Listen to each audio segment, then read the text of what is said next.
This is How to Crochet a Bunny part 13.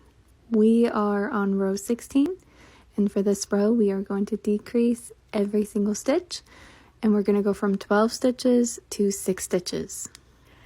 I am still using my stitch marker just to make sure that I don't over decrease, because if you over decrease it creates a weird little bump when you're sewing it shut.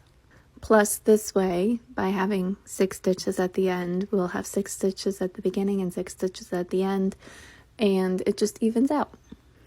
After the decreases, I'm going to add a little bit more stuffing to make sure that the bottom is as firm as the top.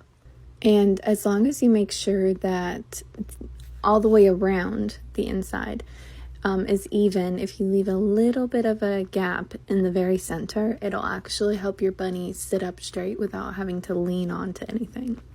A common issue with things tipping over is when you overstuff the very center of it, and then it'll create a little bit of a round on the bottom, and it can't sit still that way.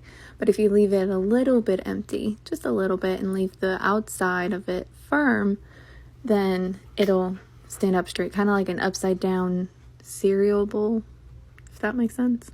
But the way that I make sure I don't overstuff or understuff is when I'm going around with my fingers and I'm squishing it to see the level of squishiness.